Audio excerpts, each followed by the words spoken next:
Hi, I'm Sarah Allen. I am the Executive Director of the Jewish Teen Education and Engagement Funder Collaborative since 2016. And I'm really looking forward to spending time with you on June 6th as you prepare to engage in a strategic conversation about funder collaboration. The purpose of the pre-recorded content you are about to hear is to provide you with some firsthand perspectives on the experience of participants in the Jewish Teen Education and Engagement Funder Collaborative, which is a case study you'll be discussing together on June 6th. In just a moment, we'll play an edited version of a conversation with 4 longtime participants in this collaborative talking about their personal experiences. I know that by now you have read through the most recent write-up about this funder collaborative that we released last June, which was a part of your reading packet. I hope that the perspectives you'll gain from my colleagues in this recording will provide additional depth to your understanding of what this experience has meant to them and to their peers. As additional context, you may be aware that this funder collaborative came together as a coalition of the willing, a self-selected group of foundations and federations who expressed interest in working with their local communities in partnership with the Jim Joseph Foundation to experiment with new approaches to educating and engaging Jewish teens. Every community that signed on agreed to commit or raise one-to-one matching dollars to invest in new community-based Jewish teen initiatives over multiple years, to participate in monthly phone calls and twice yearly in-person gatherings, to work towards a shared set of goals, to collaborate around evaluation, and to share learnings with each other and with the public. You'll hear from these participants about some of the expected and unexpected ways that they have benefited from their involvement in this work. So many positive outcomes have come from this collaboration. I hope you will continue to take time to acknowledge and celebrate our many successes. And knowing that your conversation on June 6th is thinking critically about other future collaborations you may engage in, it is worth mentioning some of the key challenges of this work. Collaboration is hard. It requires constant checking in, negotiation, making compromises. All of that requires relationships and trust, which are time-consuming to build and time-consuming to maintain. And while the collaborative process can be highly generative, it can also at times stifle creativity as we attempt to arrive at solutions that satisfy the majority of our partners. Because this work is about systemic change, it is also very long-term, and it requires considerable patience to reap benefits. The Jim Joseph Foundation team started working on the seeds of this initiative nearly 8 years ago, and we are still very much in the midst of it all. Lastly, it's important to mention that this work has involved a major financial investment from the Jim Joseph Foundation, as well as the local community partners and other national funders. Like with any grants, there are real opportunity costs that we need to consider when asking whether future collaborations make sense to pursue. I look forward to discussing this further with you all and answering additional questions that you may have when we meet together on June 6th. In the meantime, thanks again, and I hope you enjoy the rest of this pre-recorded discussion. In thinking about lasting changes to the Jewish teen education and engagement landscape that the Funder Collaborative had a role in, I think about the new Jewish learning and engagement scales, which I think were a real game changer. I think one of the real benefits of a collaborative is that it's literally 2 heads better than one. This is multiple heads better than one, and the concepts of Jewish engagement are so complex. And we really spent a lot of time wrestling with how do you know when you're succeeding, how do you know a Jewish teen is engaged? And I think it occurred to us at a certain point in our many convenings and group conversations that maybe we were just measuring it all wrong. And so when Rosov Consulting and Jewish Education Project in collaboration with the Funder Collaborative just came up with a completely new way of measuring impact using those different scales, I think for a lot of us it's just like the coin drop. And I'm not sure that would have happened outside of a collaborative structure like this. What's interesting is that I was recently doing a presentation on teen engagement in front of our Jewish Continuity Commission. And the JCC was also invited to present on their teen programs. And as part of their slideshow, they had a slide about the T-cells, and they had worked those questions into all of their evaluation too. And that is directly attributable to the work of the Funder Collaborative and the individual communities in bringing this measurement to other organizations and encouraging its adoption across programs. I would also say that on a smaller, more immediate scale, in particular in a year like this one, where people can't be getting together in person, the bonds that have formed between the communities have enabled some really rich professional development and team engagement opportunities that are no longer bounded by community. So for example, my teen initiative Springboard is promoting opportunities with Boston, with Baltimore, with the whole Funder Collaborative over the next few months, opportunities for Jewish professionals to engage, opportunities for teens to engage, a community-wide college road trip, and by community I mean country. And just having the relationships has profoundly changed the landscape of teen engagement because so much more is available. It's interesting that you each reflected on kind of the meta, how we can be all in it together, and also kind of the more granular on the ground, because my brain went to those two areas. And I would say the power and the impact of this collaborative and this kind of global experiment has, in a lot of ways, from the big picture reflection, has been about flipping the narrative about what does it mean when we're in conversation with our partners. We can have a conversation now about collective or community impact where we couldn't before, because everybody was defining success differently. And I know that, you know, that sounds really broad, but truly when people are talking about engagement as anything from a light touch participation, and someone else said, well, that's not engagement. Engagement is like really wrestling with content. And how do you bring two agencies that with good reasoning each are describing the same word to mean very vastly different things? So the unifying element of just having a rubric, a framework to have a conversation and evaluate across the standard has been game changing. I don't think we're there. I don't think it's by any measure done, but it's honestly allowed a whole different type of collaborative discussion. What does it mean to make collective impact where we weren't able to? And then on the granular side, our community, Boston, is forever changed with the introduction of a really approachable, interactive community calendar, which we were directly inspired from Find Your Summer. For one of our partners innovated, created something that we had the opportunity and relationship to adapt, and it's now directly woven into not only our teen work, but our young adult work. It's fundamentally changed how we do our relational engagement and follow-up. So I think both, you know, you get this broad and also granular.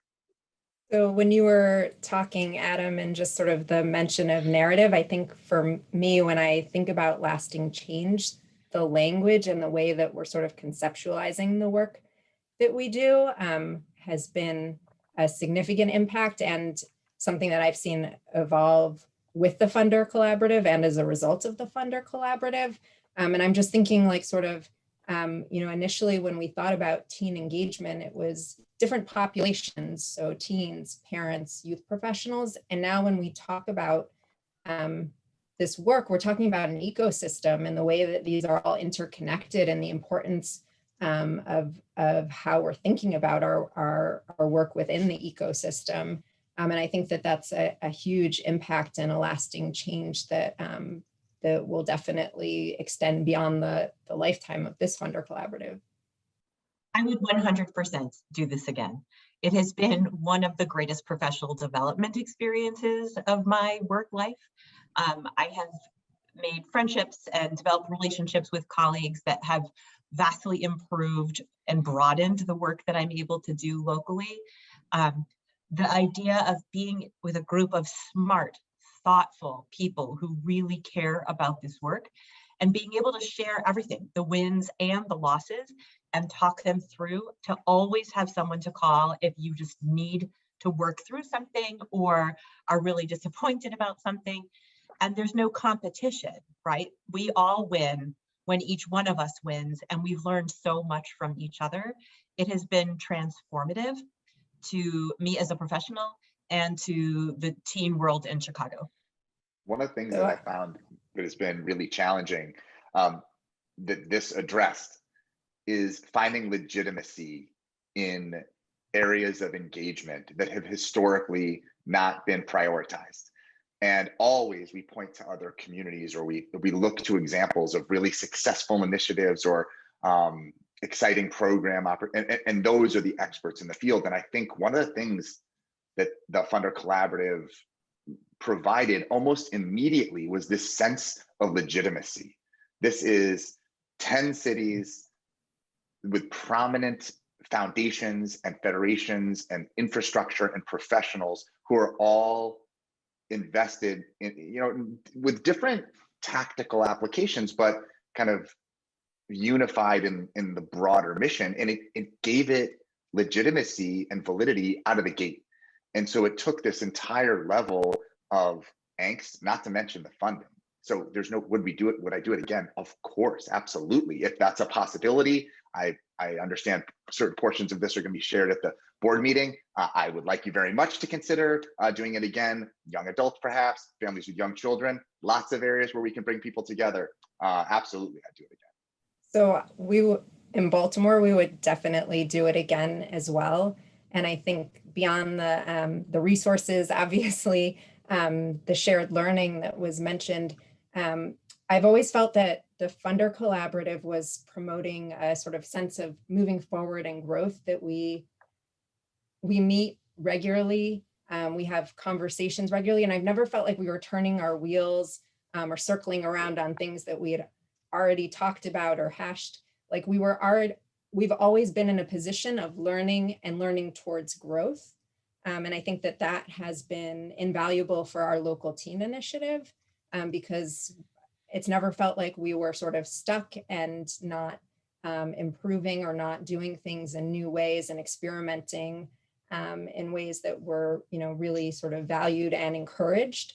And I think that piece, that sort of encouragement of taking risks and also being able to learn from what other communities had already done and potentially didn't work, allowed us to be smart in the ways that we pivoted and structured our programs. That's a great point, Rebecca, and I fully endorse the way you described the benefits and everything that Hallie and Adam said as well. And in addition, not just all the benefits that each of us received from being a part of this collaborative, but what we were able to contribute, and I think the accountability that the collaborative provided, I think, was really key. This helped keep us on task, each of us, I think. We work for federations and foundations that have pretty broad agendas within our respective Jewish communities, and there are a lot of issues we could be focusing on.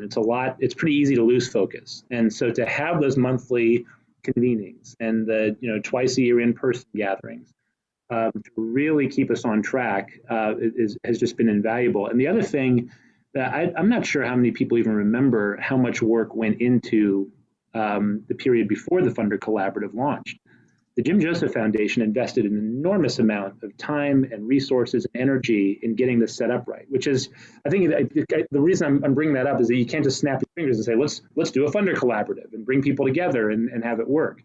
I think there was at least a good 2 years spent with a research advisory group, commissioning new research on the field, bringing people together to meet with experts, to meet with teens, and a lot of really important preparation went into to be able to launch this properly.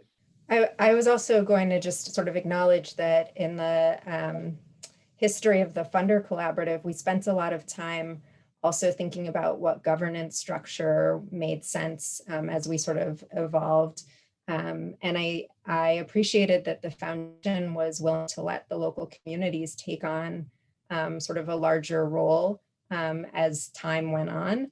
And I think it's been invaluable having Sarah leading us and having a director to really sort of help us make progress and to think more strategically about our collective impact beyond the local investments that we're making. So I think another important piece has been that we have our shared measures of success, but also we were given the opportunity to set local targets and to sort of revise our local targets for what made sense in our local landscape. So we are aspiring to make change and to meet our collective goals, but we're also thinking about what's realistic in terms of our local landscape.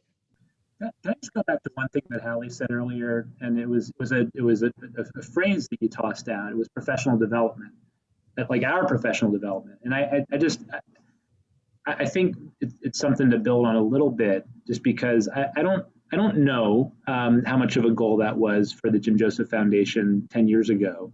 You know, thinking about the kinds of people that would be coming to these convenings and their own career development, but it's an extraordinary gift that we all got, and you know, each of us was coming from different places in terms of our own respective organizational and community context.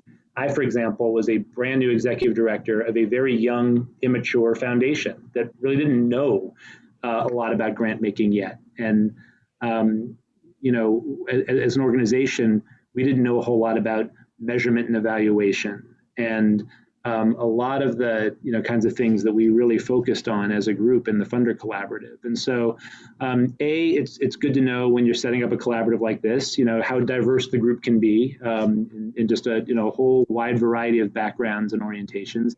And B, it's just, again, an incredible investment, an incredible gift that as the investor in that collaborative, you're able to give to its members.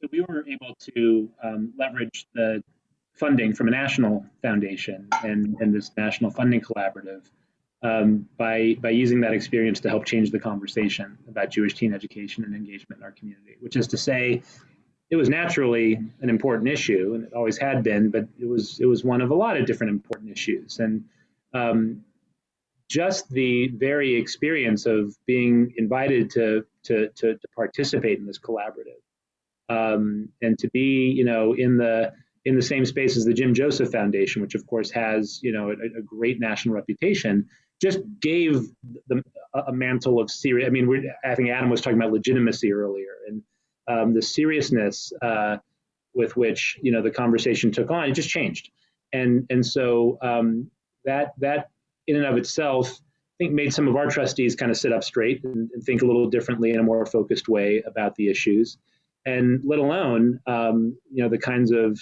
learnings and perspectives that started to pour in once we started gathering. And to no surprise, we began thinking about strategies like professional development, like parental engagement, like changing the way we measure success in Jewish teen engagement in different ways. I think that the national investment certainly made it easier to leverage local dollars.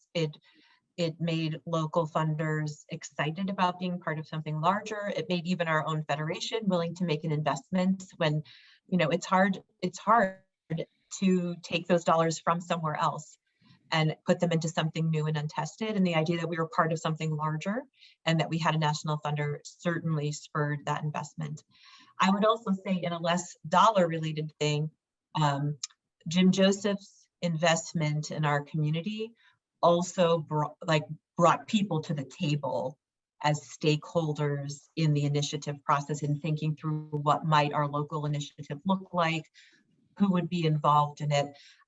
As Brian said, that sheen or mantle of seriousness that it brought to funders, it also brought to our local educators and youth professionals and even parents and teens to an extent, this idea that it's not just a local initiative that we're trying something new. It's really part of something larger, and it's a big investment in our community. Yeah, I echo a lot of what you guys are sharing. There's kind of a quantitative and a qualitative shifts that we experienced really significantly. I mean, certainly just in increasing the amount, the pool of funding that we had available was a very quantitative shift, and we were able to have really different conversations with would-be grantees. And we heard expansive, dreaming bigger. I would say for us, it really became a multi-dimensional conversation where prior to this grant relationship, the conversations were pretty linear. They're pretty black and white, like either yes or no, and how you got to the table as a teen organization was a little shrouded and perceived mystery, and people weren't quite sure about the process. And this changed the whole dimensionality of how we talk to the grantees. So we could say, some of you are going to be in a matching relationship. We want to challenge you to do your own fundraising to release this funding. Or if you are going to receive grant funding, that's going to come with some requirements. We're going to ask you to be reflective of these shared outcomes. We're going to ask you to be part of evaluation. We're going to ask you to participate in the community of practice. So it became much more two-directional in the conversation.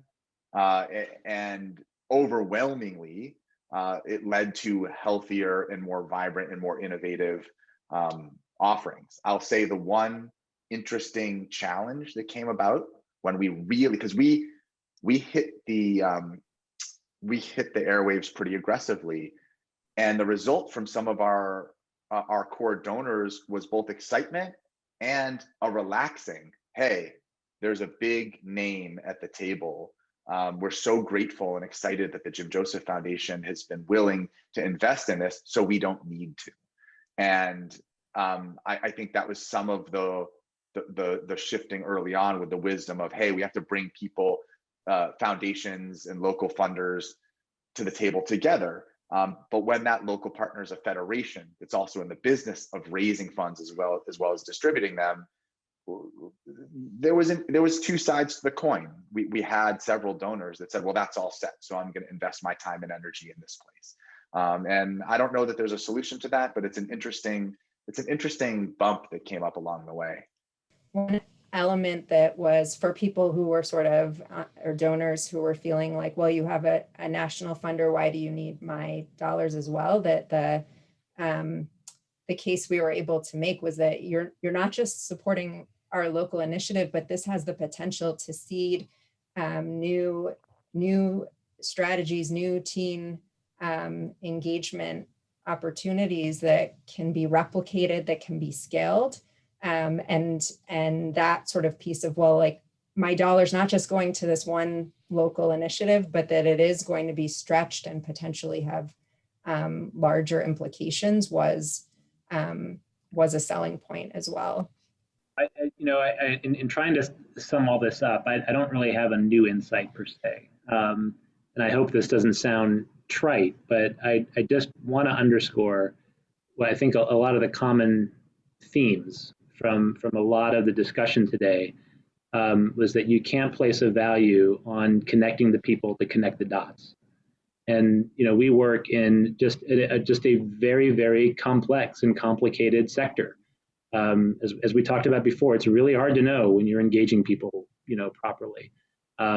But to connect people who are approaching this work in their own ways, with sometimes with different strategies, but having a shared backbone and shared measures of success, a lot of the dots do start to connect in ways they never would if we were left on our own. So that, to me is what I'll always take away from this experience over the last several years. I really agree with you, Brian. And I'm thinking back to something that Adam was talking about and a presentation that he did months ago, talking about how the teen initiative is part of a broader lifespan of engagement, and how the lessons that we've learned from the years of the Funder Collaborative, thinking about teen engagement, thinking about whole teens, are so easily applicable up and down the age span, and that our communities are smart enough that we're starting to employ these strategies even without the benefit of a specific Funder Collaborative for that age group. And I think about the learning that we're able to share, the conversations that we've had, the deep study of how things work and don't work, and how do we learn and grow together, has been really remarkable. I think about the lessons that I apply to my own team, which includes young family and teen engagement. And it's really because of the experience in the Funder Collaborative, and it's very sticky stuff. It will last, and we see it spreading to the youth movements and other national youth serving organizations. And I think it's been an incredible gift to the youth serving community. So when I think about my experience in the Funder Collaborative and what I've taken from this, it's with a lot of gratitude that I've been able to be in the work, but also have the perspective of being on the balcony and being able to reflect and look at the work that's being done in different ways and learn from what other people are doing. I think that often in our work, we're so caught up in the day-to-day and in what needs to get done that we don't have that opportunity to reflect in a really intentional way with a network of colleagues. And that has been truly a gift over the time that I've been part of the Funder Collaborative. Yeah, I think that's so well said, Rebecca. Even framing it under the umbrella of gratitude, you know, in my team, with my team in Boston, you know, we talk about, you know, building an infrastructure of hope and possibility. Like, what are we trying to do? We're trying to build an infrastructure that allows for possibility. And I think, Brian, I'm going to absolutely borrow / steal the phrase, you know, connecting people that connect the dots, allowed us to do that infrastructure work together, because it's really hard to find locally, because you're talking to colleagues or to donors or to staff above or below. There's always agenda that are hard to understand and unpack. But to work with peers in other cities that absolutely magnanimously had like the same overarching goal was a tremendous gift and opportunity to step past some of the traditional potholes. And that opportunity to connect the people that connect the dots, Brian, thank you for that phrase, is captures it humongously. It was beyond impactful, truly. And I hope it's a model that continues, whether it's deeper into the teen space or in any other life stage. It is badly needed if we're going to, as a whole community, make the most out of the resources we have to affect change. We are so much better together. And I think every single one of the 10 communities can point to another where they gave something and got something.